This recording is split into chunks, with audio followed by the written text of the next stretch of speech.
la realidad absoluta.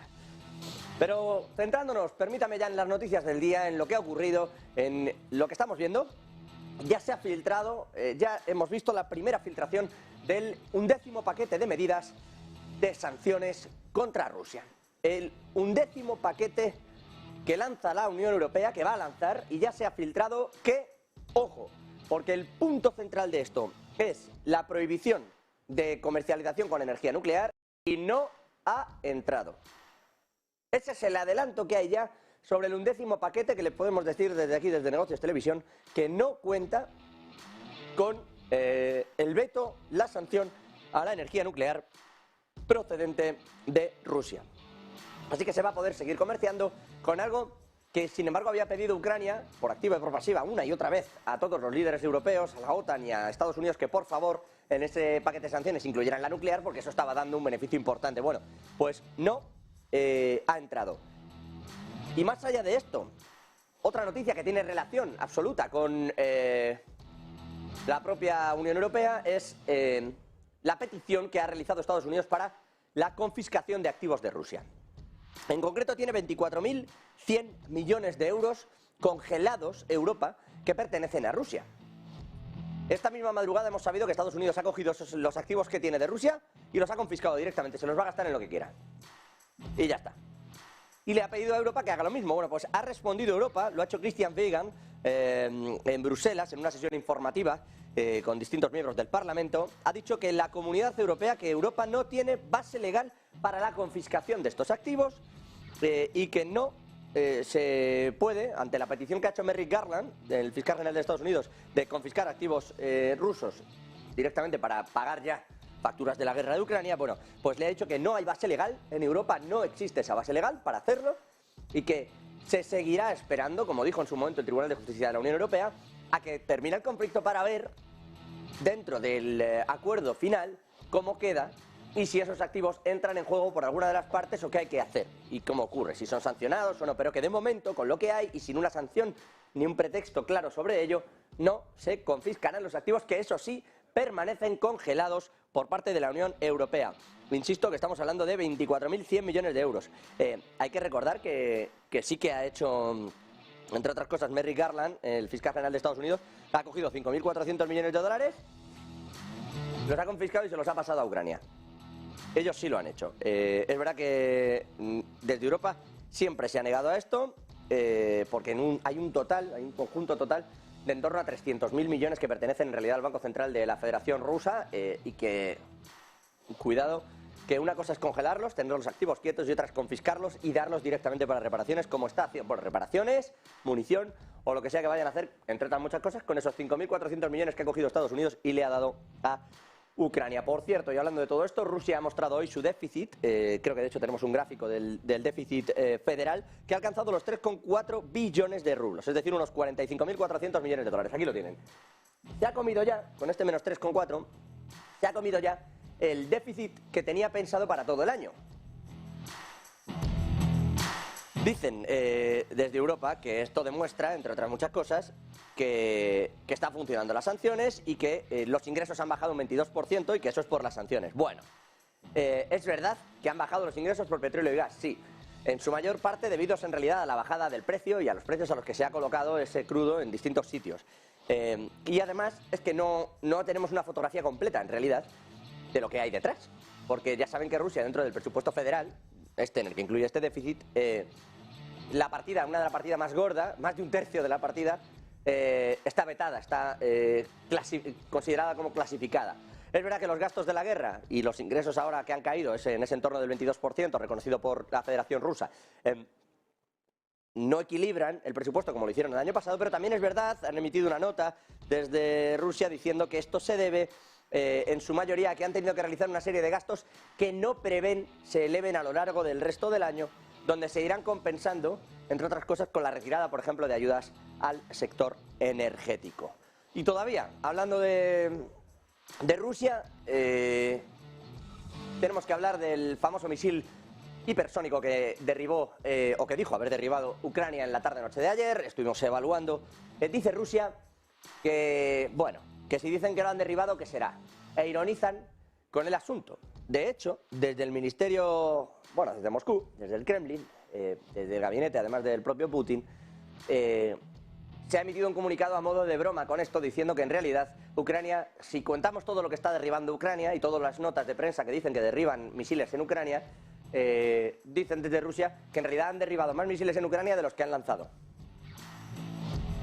Y evidentemente cuestionan el hecho de que el sistema de misiles antiaéreos Patriot haya podido derribar lo que se conoce como la Daga, ese misil Kinzhal, ese misil hipersónico que posee Rusia.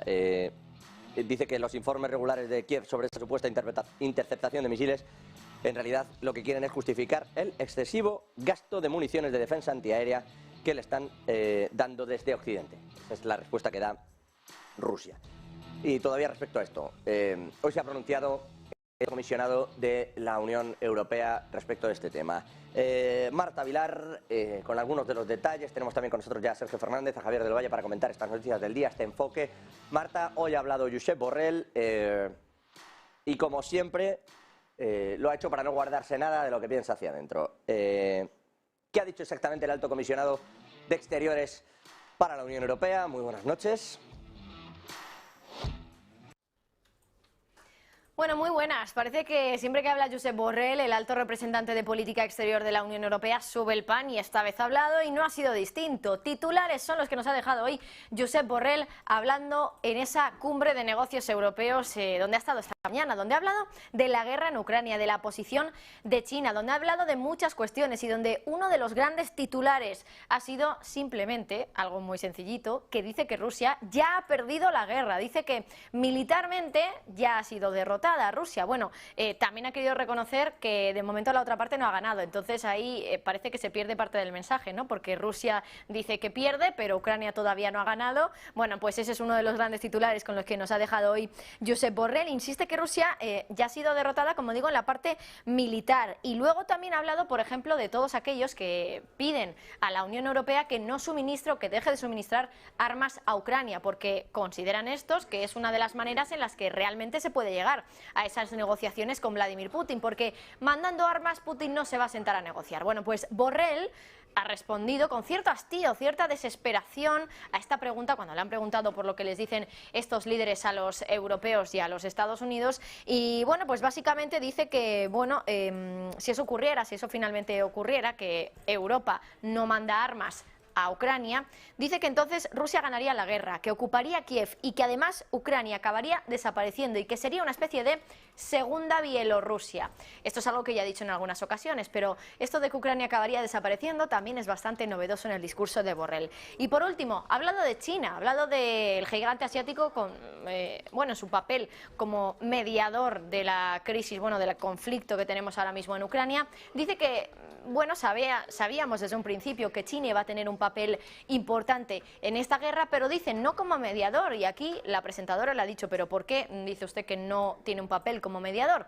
Y aquí Borrell ha insistido en que no puede ser mediador un país que, en su opinión, no es neutral. Y dice, bueno, sí, China tiene cierta neutralidad, pero una neutralidad prorrusa, ha llegado a decir. Dice, lo ha dicho ya en varias ocasiones, que el plan de paz de China no es un plan de paz, que es otra cosa, que es una propuesta, que son ideas, pero no es un plan de paz. Así que Borrell, desde luego, muy crítico con Rusia, con esa guerra y cómo lo está llevando en términos militares, diciendo que Rusia ha perdido ya la guerra, y también crítico con China, diciendo que no es neutral como para ser mediador en el conflicto. Gracias, Marta, como siempre. Por cierto, hablando todavía de estos asuntos en clave geopolítica, Reino Unido le ha donado ya los misiles prometidos, los famosos Storm Shadow, misiles de crucero de largo alcance a Ucrania. Ya lo ha confirmado el Ministerio de Defensa británico. Es una donación que complementa, dicen, los sistemas de largo alcance que ya le han regalado a Ucrania, así como los propios misiles de crucero Neptune, que también el propio Ben Wallace, desde Defensa en Reino Unido, ha explicado que era lo prometido y lo pactado para enviarle desde Reino Unido a Ucrania. Dicen que le da una mejor oportunidad para defenderse de los ataques de Rusia. Por cierto, ya que estamos en Reino Unido, hoy, en clave ya económica, el Banco de Inglaterra ha vuelto a subir los tipos de interés. 12ª subida, al 4,5%, un 0,25. Es poco para lo que se esperaba, ¿eh? Se esperaba que incluso pudiera subir por encima de un 0,4, casi medio punto porcentual. ¿Por qué ha subido un 0,25? Porque las tasas las tiene ya en un punto que antes de empezar las subidas de interés, de tipos, perdón, el propio gobernador, el propio Bailey, admitió que el entorno superior a los 4 puntos porcentuales era punitivo para la economía. Castigaba en exceso la economía. Bueno, pues la tienen ya en el 4,5. Por eso han subido solo un 0,25. Pero en realidad, y además han presentado unas condiciones en las que dicen, esta es muy buena, en un ambiente sombrío, con una rueda de prensa donde no hablaba nadie, casi fallaban hasta las luces, de pocas ganas que tenían de iluminar aquello. Andrew Bailey dice que, ojo, le podría ir mejor de lo esperado a Reino Unido y que podría evitar la recesión. Pero claro, bueno, también dijo que iba a llegar al 2% de objetivo de inflación este año, y lo que ha dicho hoy es que con suerte rebajarán a la mitad la inflación. Es decir, que la van a bajar al 5%, porque la tienen en el 10%. Con tipos en el 4,5, insisto. Han conseguido frenar ahora, convencer al gobierno de que dejen de subirse los salarios por aquí y por allá, porque eso no beneficia a que la inflación se pueda reducir. Si sube la inflación y tú ganas más, pues otra vez una cosa por la otra y seguimos hacia arriba. Y encima, en el entorno que está Reino Unido, es muy complicado atajar la inflación. De hecho, lo han reconocido desde el propio banco. Han dicho que esperan que la inflación esté a la mitad, sí, pero que hay muchos condicionantes externos. Escuchamos a Bailey.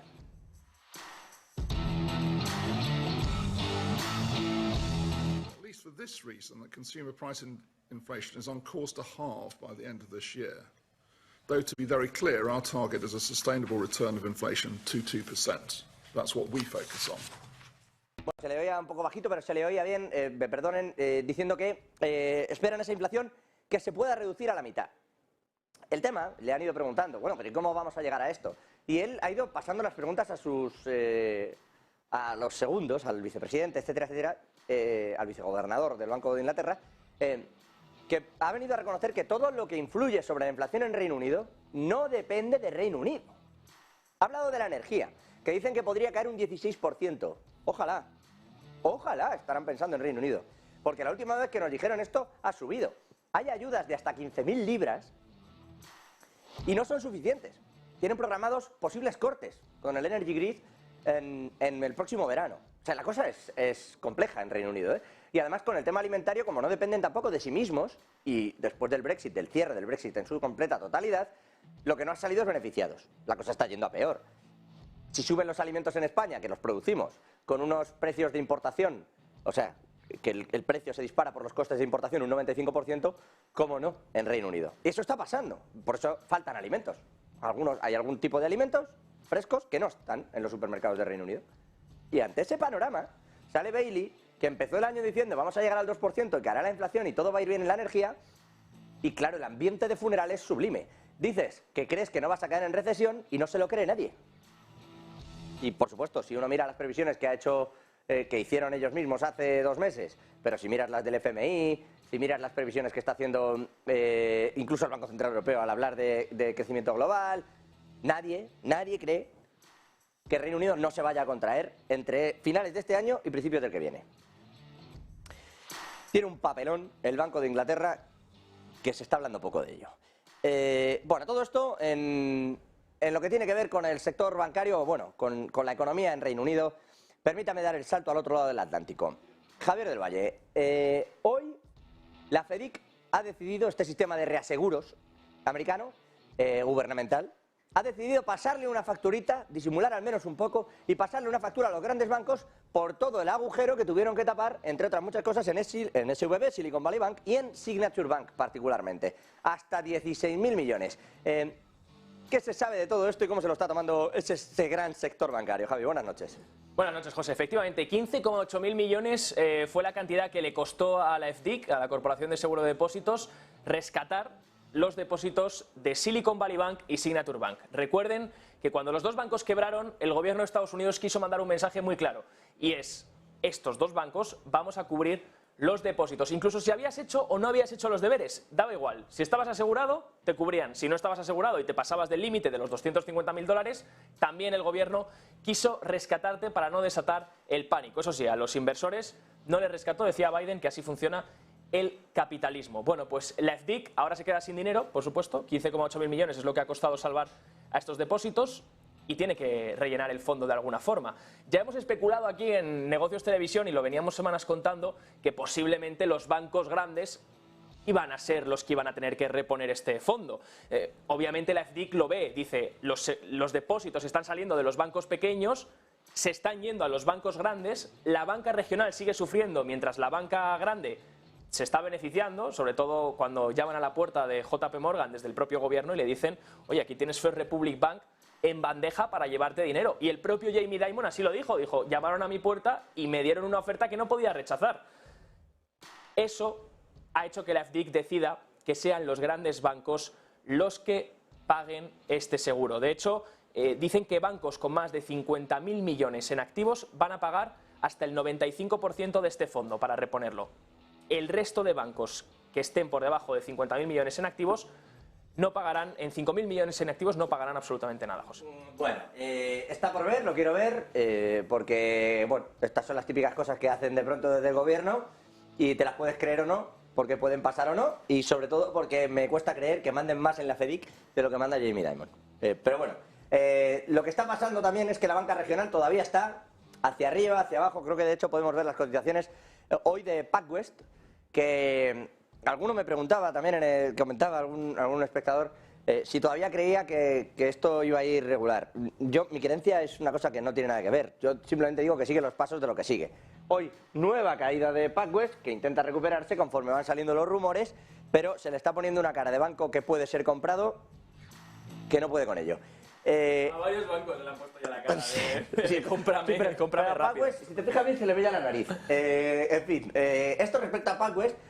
¿Y por qué pasa esto? Porque se le han ido los depósitos. Sin embargo, hay otros, como Western, que están anunciando que está entrando. O sea, claramente la banca regional, dentro de que está en una crisis importante, hay una dicotomía también relevante entre unos bancos y otros. Efectivamente, José, al final todo se trata de la confianza, ¿no? El sector bancario lo apuntamos desde el primer día que empezó todo este tema regional, y cuando se siguió elaborándose con Credit Suisse y se trasladó a Europa, todo es una cuestión de confianza. Si al final los depósitos siguen huyendo, sigue siendo problemático, y por supuesto los inversores lo saben. Si resulta que cuando quebraron Silicon Valley Bank y Signature Bank salió el propio Joe Biden a decir que los accionistas no iban a ser rescatados, que el capitalismo funciona así, que los accionistas lo habían perdido todo, que iban a rescatar únicamente a los depósitos, pues por supuesto una persona que está invertida en un banco regional, que ve que los depósitos están saliendo y que es una de las razones por las que puede quebrar el banco o ser comprado, pues por supuesto saca su dinero y lo mete en otro banco, no se la juega, ya sea por miedo o simplemente por protegerse. Bueno, pues PacWest, que parecía que recuperaba en las últimas sesiones lo que había perdido en las anteriores, vuelve a informar hoy de una caída hasta la semana que contabiliza el 5 de mayo, por tanto hasta el día 5 de mayo, primera semana del mes, de este mismo mes, del mes de mayo, una caída del 9,5% de los depósitos, después de informar también de que el primer trimestre del año tuviera una caída del 16,5% de los depósitos, a las cuales ya tomaron medidas, por supuesto, pertinentes para evitar mayores salidas, pero parece que eso sigue durante mayo, y eso no ha gustado a los accionistas, que hoy arrancaba la acción cayendo hasta un menos 30%, era suspendida hasta 2 veces y ahora pues está intentando mantenerse pues en el entorno del menos 21%, aún así en $4,77, una caída que ya acumula en el año del 79%. Por el otro lado, ha salido Western Alliance. Dicen, oye, ya que hay tanto miedo en la banca regional, intentemos mandar un mensaje tranquilizador, intentemos decir algo. Bueno, pues Western Alliance sale diciendo que ha ganado 600 millones en depósitos, por lo que ni todo es muy negro ni todo es muy bonito. Por un lado estamos viendo banca regional que sigue sufriendo la salida de depósitos. Se lo traía yo, de hecho, el último informe de la Reserva Federal, que si no sacamos los datos estacionales, si quitamos ese ajuste estacional que realiza la Fed en la salida de depósitos, se veía claramente que los depósitos en la banca pequeña siguen saliendo. Por supuesto, en la banca grande es otra historia, y de hecho muchos se están beneficiando, como hizo JP Morgan con esa compra de First Republic. José. Gracias, Javi, como siempre. Es curioso esto que habla de los datos estacionales o no, porque además suponen cambios en la variación que en realidad solo benefician al que los cuenta.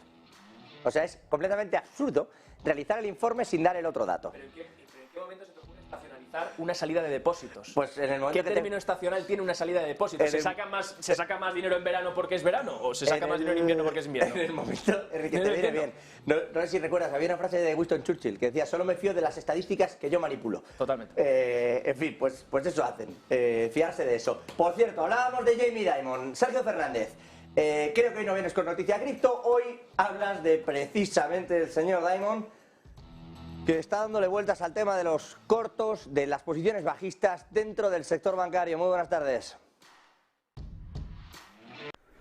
Muy buenas, José. Pues aunque no te lo creas, hoy no traigo una noticia cripto, hoy no te voy a hablar de cripto, aunque tampoco te acostumbres. Eso sí, te traigo dos temas que te van a gustar un poquito más. Te voy a hablar de la crisis bancaria y además de Donald Trump. Y no lo digo yo, lo dice el CEO de JP Morgan, Jamie Dimon, que ha criticado a Donald Trump por alentar a los legisladores republicanos a insistir en aumentar el límite de deuda, incluso aunque esto conlleve un incumplimiento, un resultado con el que su banco, con el que JP Morgan poco a poco ya se va preparando, y de hecho han anunciado que están convocando una sala de guerra semanal. Ha criticado a Donald Trump, como te digo, le ha dicho que en cuanto a esto del incumplimiento, que es una cosa más de la que no sabe mucho, que cualquiera que sea alguien que sepa algo, sabe que esto es algo potencialmente catastrófico. Y es que Donald Trump ha salido hace apenas unas horas en la primera entrevista que concede desde 2016 y ha dicho que los republicanos deben continuar presionando por los recortes de gastos y hacer un default si es necesario, si no los obtienen. Dimon dijo que este posible incumplimiento podría generar pánico entre los inversores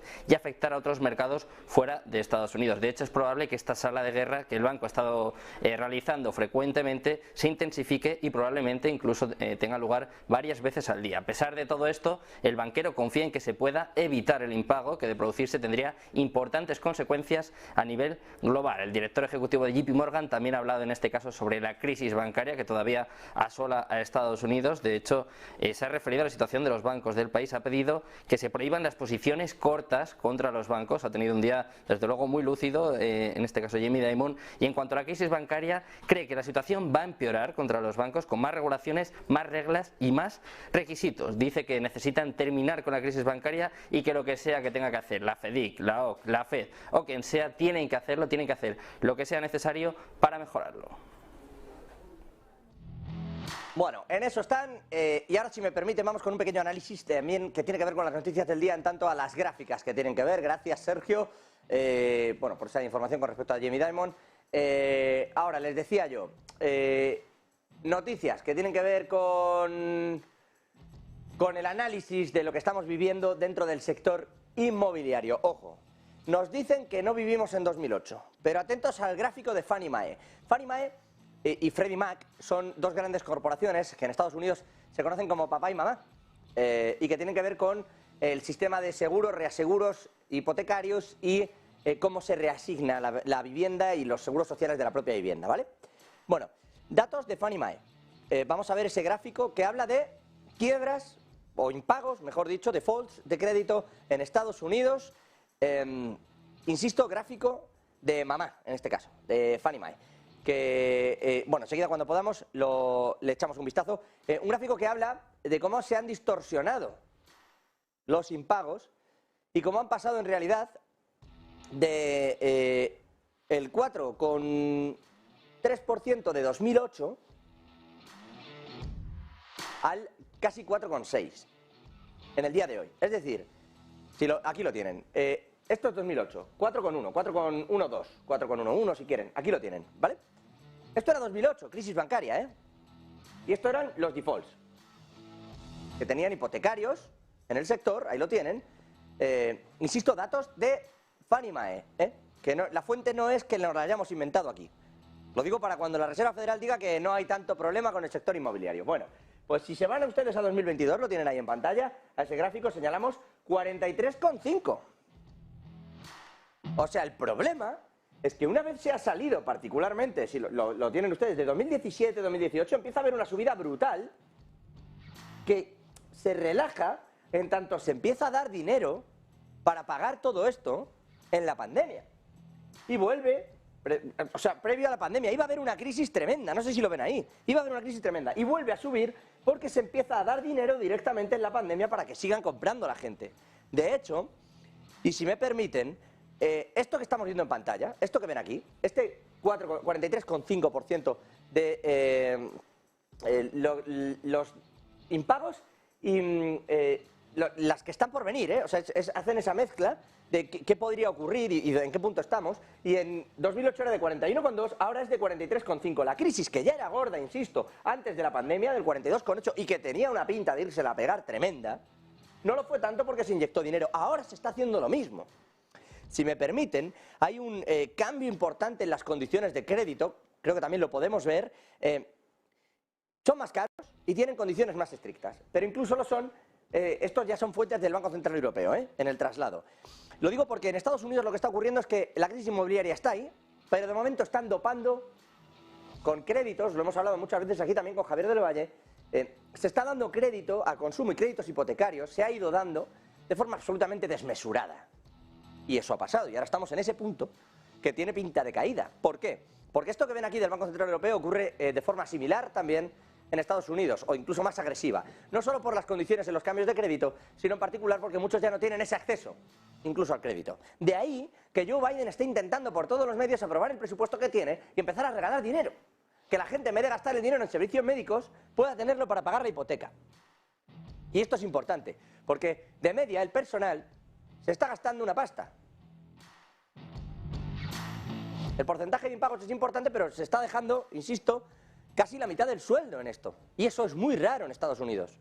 Claro, si nos vamos aquí ahora al Banco Central Europeo, bueno, las líneas que ven de colores, que creo que además les pueden llevar para que ustedes las vean con mayor claridad, son los costes y los factores que van incluyéndose, cómo van variando dentro del coste del crédito, ¿vale? Y si ven la línea azul, en este caso, son los estándares de crédito actuales. Ojo, porque si ustedes lo van mirando, tienen Alemania, España, Francia e Italia. En España, los estándares de crédito no están contemplando la tolerancia de los bancos al riesgo. En Alemania, ni siquiera meten ese riesgo, porque directamente ya lo ha descontado, como pueden ver aquí, el crédito. O sea, no incorporan ese riesgo porque se lo cuelan al crédito al que lo pide. Así va ocurriendo más o menos, bueno, en Francia están desbocados también, pero lo cobran, ¿lo ven? Y en Italia cobran algo más, aunque no incorporan todo el riesgo. El problema lo estamos teniendo en España, particularmente. Pero es que el problema, y este sí es común, este es general, es que ahora mismo estamos ahí arriba en cuanto a las condiciones, pero fíjense las expectativas de crédito que hay, cómo se están despeñando. Las condiciones de crédito cambian, las expectativas cambian, el personal paga casi la mitad de su dinero, como estábamos viendo, y existe, porque ese 43,5 que veían en Estados Unidos es lo que se eleva al riesgo de impago, no es que vayan a impagar todos esos. Informe de Fannie Mae. O sea, hay un problema que no tiene que ver solo con el commercial real estate, no tiene que ver con esa venta de viviendas, oficina particularmente y suelo, no. Tiene que ver con que el personal está pagando mucho dinero. ¿Y qué estamos haciendo? Pues en España en particular, ¿saben por qué en parte no importa incorporar el riesgo? Porque llega el gobierno y te dice que te avala el 20%. Ya, y cuando no lo pague, pues cuando no lo pague es deuda pública, amigo. ¿Y quién se va a quedar la casa entonces? ¿El gobierno? ¿Con el aval del 20%? ¿O el banco? Es raro, todo es raro. Nos están chutando dinero. Pero claro, esto nos lleva a un segundo punto. Dentro del informe, vean, del Banco Central Europeo sobre la demanda de vivienda, vean lo que dice el propio BCE, insisto, dentro de su informe. La caída de la demanda neta fue más fuerte de lo esperado por los bancos en el trimestre anterior, es la más fuerte desde la crisis financiera mundial. El personal ya no quiere saber nada de comprarse una casa y por eso le estamos dopando, porque si no va a haber un desplome importantísimo. Y lo que se les está ocurriendo a todos, ya no solo a Sánchez aquí, a Biden incluido, es chutar dinero. Chutemos dinero, chutemos subsidios, que no tengan que pagar seguros médicos, etcétera, etcétera. Que ya tengan eso, que tengan dinero, porque si no va a haber un desplome que nos vamos a reír, como están viendo ustedes, con los datos reales que hay detrás. Se está subsidiando todo para que no nos demos el batacazo que estamos a punto de darnos. Eso es lo que esconden los datos. Eso es lo que hay ahí detrás. Y es muy preocupante, evidentemente. Insisto, la caída del primer trimestre es la más fuerte desde la crisis financiera mundial. Así que ahora estamos en intentar doparlo, en generar artificialmente esto, que se parece mucho a 2008, o lo supera, pero es que generarlo artificialmente lo que se parece mucho a una burbuja. Y todos sabemos cómo acaban esas cuestiones. En fin, cada uno con sus políticas. Por cierto, Janet Yellen hoy, G7. En Japón se ha referido al techo de deuda, a la problemática que puede suponer. La administración podría pagar o no. Bueno, pues podría pagar hoy. Joe Biden a estas horas está reunido en lo que es la última oportunidad prácticamente que le da el Partido Republicano en teoría, porque luego esto es como todo, y de últimas oportunidades, pues seguramente, si el vencimiento es el 1 de junio, la última es el 2, ya se lo digo yo. Pero hoy, antes de mañana, hacer algún tipo de discurso, tanto republicanos como demócratas, están reunidos. Se está reuniendo Joe Biden con distintos congresistas republicanos, en particular con Kevin McCarthy, para intentar llegar a un acuerdo con el techo de deuda. Aleluya, que diría aquel.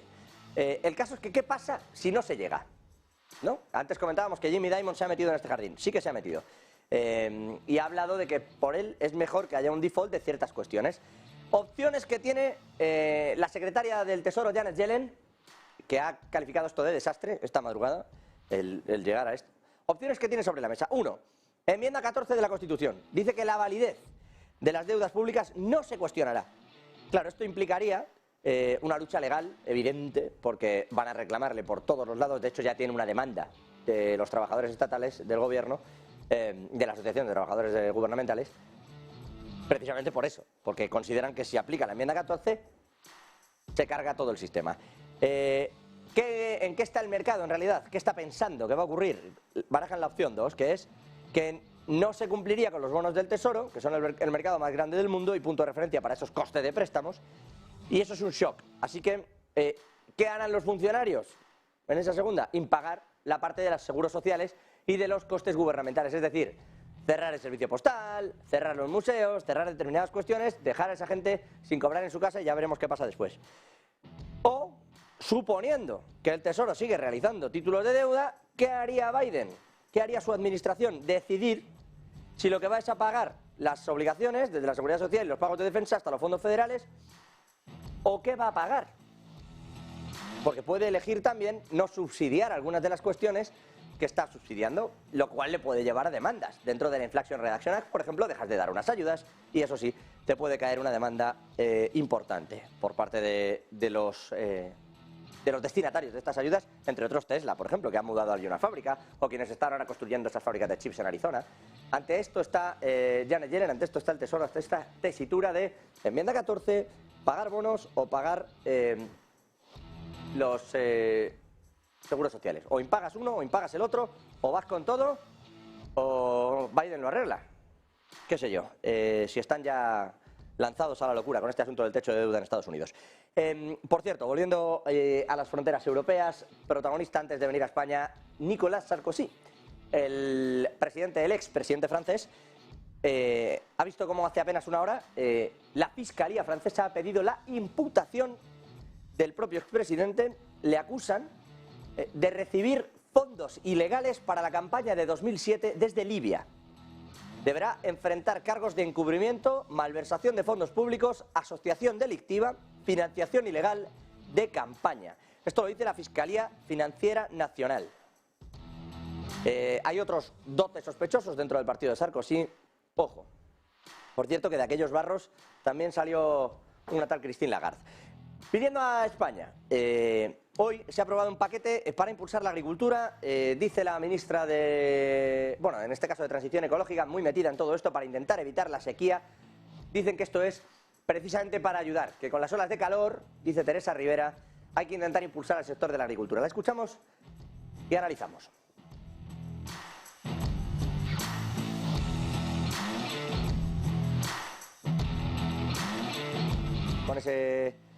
Con ese corte de Rivera, pero bueno, poco más o menos, y para que se hagan la idea, ha inyectado 784 millones de euros más al campo, dicen, ante la gravedad de la sequía.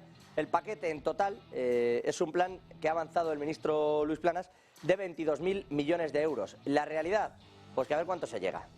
Son 10 nuevas medidas reales con 784 millones pactados, son ayudas directas, dicen, para asegurar la productividad del sector privado, en este caso de la agricultura.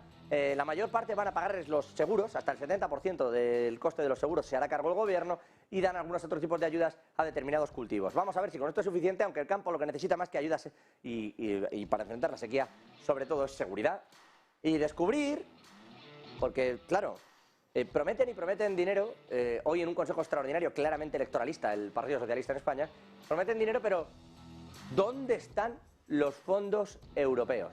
¿Dónde están? No nos lo preguntamos nosotros. La encargada de hacer la supervisión en el Parlamento Europeo no da crédito. España le ha perdido, o no le sabe explicar dónde están, bueno, sí que lo sabe, ahora se lo contamos, los 40.000 millones de euros de los fondos europeos. Escuchamos. The real problem. I was asking in Spain, for example, for the real spending of the money. Then we received the message, okay, the government has received now, meanwhile, more than 40 billion, and most of the money was spent in the area, was given meanwhile to the regions. Then we're saying, okay, the regions, if they have received it now, but what kind of projects have been realized? How much money has been spent? I asked, the last time I asked for 3 weeks ago, still now I didn't receive an exact figure. And this is what we are asking from the Commission. We want to know how much money has reached the real economy, how much money has been spent for hospitals, how much money has been spent for projects in environmental issues, in digitalization areas. We want to see the real figures. This is the criticism that is still, valid, and I hope that the Commission, already in October or at the end of the year, will give us for the second RRF a better overview of the real spending. Because the first interpretation of the Commission that the final beneficiary is a member state, we didn't accept at all. We said we want to know who really is receiving the money, because at the end the final beneficiary is not the member state. The final beneficiary will be somebody or a company or an NGO realizing a project. And we clarified that all the money of the European Union must really be spent for European or European added value purposes, not only for purposes that are perhaps in the normal national budget. Bueno, me van a permitir que me aventure con los 40.000 millones. Ya les contaré por qué. Los 40.000 millones se han ido filtrando hacia abajo para regar ciertas cuestiones que al gobierno le venían bien. Y con lo que no se sabía qué hacer, como no lo podías devolver, lo han ido incorporando a su propio presupuesto. Pero es que hay otras partes que en vez de incorporarlas a su propio presupuesto, no tienen ni idea de cómo se ha gestionado. Se ha ido filtrando hacia abajo hasta llegar no solo a las comunidades autónomas, sino a los municipios. Y hay municipios muy grandes que han hecho con ese dinero proyectos que en realidad ya existían. Porque la verdad es que tal cual ha pedido los fondos europeos el gobierno, no te daba tiempo a gastarlos administrativamente. En la primera tanda, en la segunda sí. Pero en la primera tanda de fondos europeos, para cuando le quisieron decir a los ayuntamientos, oigan, hay este dinero, ¿qué proyectos tienen?, los ayuntamientos no eran capaces, administrativamente, de poner un proyecto, empezarlo, impulsarlo y pedir los fondos, por cómo se pedían las cosas. Así que si el gobierno se los quería gastar para no quedar como estaba quedando, como el país de mayor inejecución de gasto de los fondos presupuestarios, como si no nos hicieran falta los fondos de la Unión Europea, lo que han hecho es darlo y punto, a proyectos que eran previos, que ya existían. Ahora hay que ver, entre eso, el riego a las comunidades que han querido y la filtración que ha habido, donde más les ha gustado, amén de quedarse con parte de él en el presupuesto general, como está indicando, no yo, la encargada de esto en el Parlamento Europeo. Claro, pues se ha quedado con todo esto, ¿y qué ha pasado? No pueden justificarlo. No es que no lo sepa, que a ver cómo se lo explicas. Va a quedar rarísimo. Y claro, al principio, bueno, ha quedado bien. Pues señora Calviño explicando esto, lo de más allá, y bueno, pues venga, le creo. Pero cuando le han dicho, venga, deme los papeles y vamos a ver los proyectos, no lo encuentran. Pero que no lo encuentran ellos. En fin, por cierto que hoy, ya en medio de todo esto, ha arrancado encima la campaña electoral en España para las autonómicas y las municipales. Lo ha hecho con la primera encuesta, la ya famosa encuesta del CIS, y digo famosa porque desde que llegó allí el señor Tezanos, José Félix Tezanos, el CIS te puede dar algo que se parezca mucho a la realidad o algo que si se parece a la realidad es pura coincidencia. La realidad, bueno, pues la primera fuerza a nivel nacional con 4,4 puntos, 4,4 puntos. Sobre el Partido Popular sería el Partido Socialista, el 31,7% de los apoyos frente al 27,3%. formación liderada por Pedro Sánchez que estaría en condiciones de revalidar Asturias, Castilla-La Mancha, Extremadura, Baleares y Canarias. Y Isabel Díaz Ayuso, por ejemplo, en Madrid se llevaría absoluta en la comunidad y dependiendo de los pactos, pues también podrían llevarse Cantabria, Murcia, La Rioja o Aragón.